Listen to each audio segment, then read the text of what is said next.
یہ ہے central Asia. Kazakhstan, Uzbekistan, Kyrgyzstan, Turkmenistan اور تاجکستان کے ملاپ سے بننے والا ایک ایسا ایریا جسے آج دنیا کی سپر پاور ہونا چاہیے تھا، کیونکہ ہزاروں سال تک یہ ایریا سلک روڈ کا سینٹر پوائنٹ رہا ہے۔ سلک روڈ اصل میں وہ ٹریڈ روٹ تھا جو چائنا کو South East Asia, Middle East اور ویسٹرن یورپ سے کنیکٹ کرتا تھا۔ اس وقت سینٹرل ایشیا اتنا امپورٹنٹ تھا کہ 13ویں صدی میں دنیا کا سب سے زیادہ پاپولیشن والا شہر مرو تھا، جو ترکمانستان میں ہے اور اس ٹریڈ روٹ کے بالکل راستے میں تھا۔ اسی طرح ازبیکستان کے شہر سمرقند اور بخارا اس زمانے میں اپنے کلچر، آرٹ اور آرکیٹیکچر کی وجہ سے پوری دنیا میں مشہور تھے۔ آج سے 800 سال پہلے سینٹرل ایشیا ایک پاور ہاؤس تھا جسے چائنیز، منگولز اور پرشین امپائر نے اپنے ٹائم پہ کنٹرول کرنے کی کوشش کی ہے، مگر آج یہی سینٹرل ایشیا ورلڈ اکانومی کے لیے بہت ہی irrelevant اور ان امپورٹنٹ بن چکا ہے، اور اس کی سب سے بڑی وجہ اس کی جیوگرافی اور پچھلی صدی میں ہونے والی چند ایسی چیزیں ہیں جس نے دنیا کے اس کراس روڈ کو آج اتنا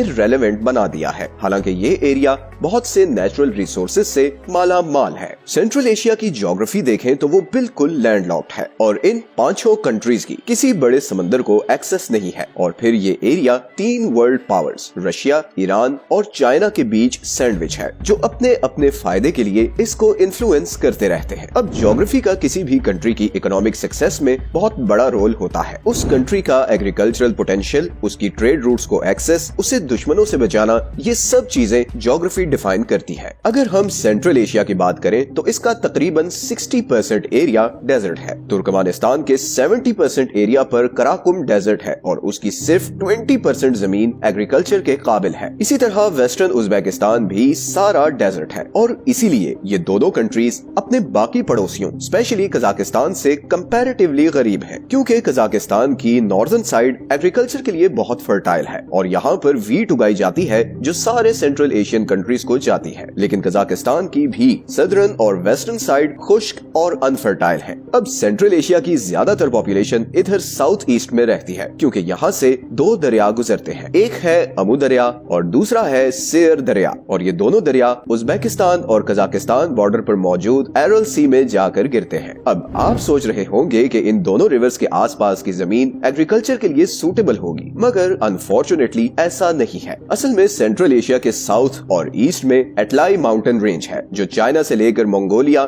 سینٹرل ایشیا اور رشیا تک جاتی ہے، اور اس ماؤنٹین رینج کی وجہ سے اس سارے ایریا میں کوئی بھی کراپ اگانے کے لیے خالی اور فلیٹ زمین ہی نہیں بچتی۔ تو اگر دیکھا جائے تو سینٹرل ایشیا کی صرف 20 سے 25% زمین ایگریکلچر کے قابل ہے، اور اسی لیے قزاقستان، ویسٹرن ازبیکستان اور ترکمانستان کے اس سارے ایریا پر کوئی نہیں رہتا۔ حالانکہ تھوڑی ہی اوپر رشیا اور یوکرین ہے جن کی قریباً 60 to 80% زمین ایگریکلچر کے لیے فرٹائل ہے۔ یہی وجہ ہے کہ آج بھی سینٹرل ایشیا کی 50% پاپولیشن رورل ایریاز میں رہتی ہے، اور وہ باقی دنیا سے کٹ آف بس اپنی زمینوں پر جانور چراتے ہیں اور انہی کا دودھ پی کر اور گوشت کھا کر گزارا کرتے ہیں۔ لیکن اگر آپ سینٹرل ایشیا کا میپ دیکھیں تو وہاں ویسٹرن بارڈر پر تو ایرل سی ہے، تو سینٹرل ایشین کنٹریز اس سے فائدہ کیوں نہیں اٹھاتے؟ اس کا جواب جاننے کے لیے ہمیں ہسٹری میں جانا ہوگا۔ اصل میں آج سینٹرل ایشیا میں جتنے بھی لوگ رہتے ہیں وہ اصل میں ترک ہیں، جو آج سے قریباً 4000 سال پہلے سائبیریا، نارتھرن چائنا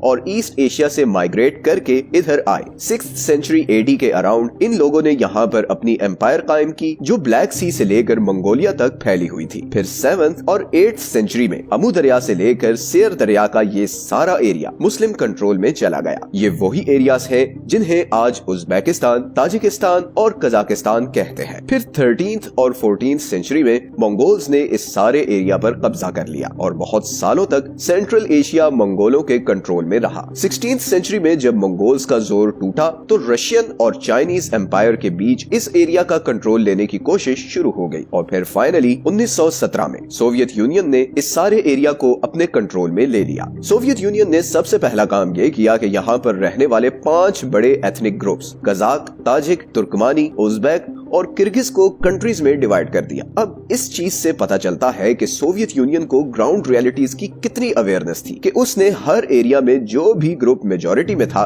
उसे एक कंट्री बना दिया। अमेरिका का अफगानिस्तान में सबसे बड़ा ब्लंडर यही था कि वो वहाँ की एथनिक रियलिटी से अवेयर नहीं था। इसीलिए 2001 में जब उसने अफगानिस्तान पर अटैक किया और तालिबान गवर्नमेंट को उल्टाया तो उसने तालिबान की जगह अफगानिस्तान का कंट्रोल ताजिक लोगों को दे दिया। हालांकि ताजिक अफगानी पॉपुलेशन का सिर्फ 30% है और वो ज्यादातर दर्री जबान बोलते हैं, जबकि अफगानिस्तान में 50% पश्तून है। और इसी का नतीजा ये हुआ कि अफगानिस्तान की गवर्नमेंट अफगानिस्तान के लोगों पर अपना कंट्रोल नहीं रख सकी और अमेरिका के अफगानिस्तान से जाने के सिर्फ 1 महीने में तालिबान ने वापस अफगानिस्तान का कंट्रोल ले लिया। सोवियत ने इस एरिया को डिवाइड तो कर दिया और यहाँ पर डेवलपमेंट भी शुरू की, मगर कम्युनिस्ट आइडियोलॉजी की वजह से उसका यहाँ के लोगों से क्लैश होना शुरू हुआ, क्योंकि यहाँ पर मेजॉरिटी पॉपुलेशन मुस्लिम थी और जो कम्युनिस्ट थे वो रिलीजियस आइडियोलॉजीज के बहुत अगेंस्ट थे। इसीलिए उन्होंने बहुत साल तक सेंट्रल एशिया में मस्जिद और चर्चेज बंद किए रखे और इस वजह से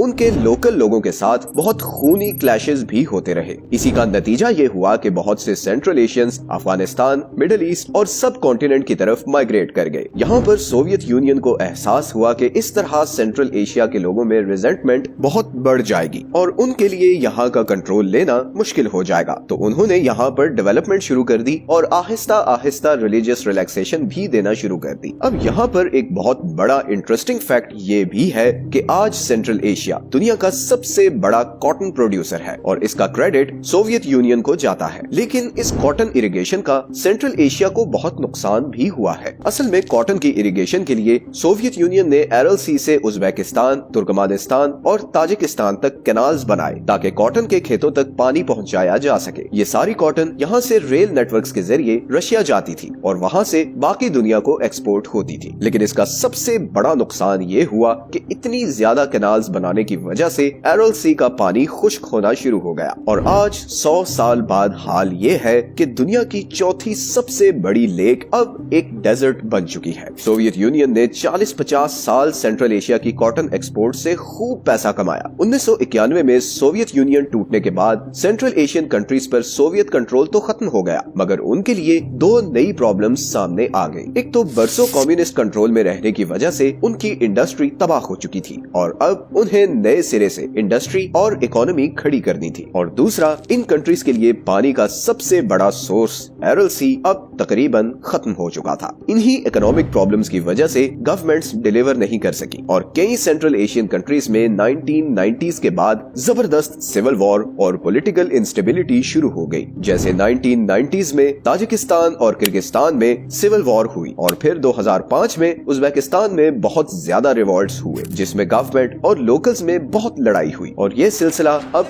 तक चल रहा है। और फिर ऊपर से वर्ल्ड पावर्स के बीच होने की वजह से सेंट्रल एशिया एक पावर पॉलिटिक्स का शिकार भी रहता है। जैसे आज सेंट्रल एशिया की 80% नेचुरल गैस चाइना और रशिया को जाती है, जिन्होंने ये गैस पाइपलाइंस खुद डेवलप की हैं और इसीलिए वो इन कंट्रीज से बहुत कम कीमत पर ये गैस खरीदते हैं। और फिर अब रशिया यूक्रेन वॉर के बाद चाइना और इंडिया अब मेनली रशिया से गैस इंपोर्ट कर रहे हैं, जिसकी वजह से सेंट्रल एशिया की नेचुरल गैस की डिमांड मजीद गिर गई है। तो all in all central Asia अपनी ज्योग्राफी, हिस्ट्री और करंट जियोपॉलिटिकल डायनामिक्स की वजह से सिर्फ एक पपेट बन चुका है जिसे वर्ल्ड पावर्स अपने फायदे के लिए यूज करती हैं और फिर अपना मतलब पूरा होने पर फेंक देती हैं। हो सकता है कि आने वाले टाइम में अगर रशिया और चाइना वर्ल्ड पावर्स के तौर पर उभरते हैं तो शायद ये सिल्क रोड फिर से इम्पोर्टेंट हो जाए और एक बार फिर सेंट्रल एशिया ट्रेड और कल्चर का हब बन जाए, मगर फिलहाल अगले एटलीस्ट 10 साल से पहले ऐसा होता नजर नहीं आ रहा। किसी भी कंट्री की ज्योग्राफी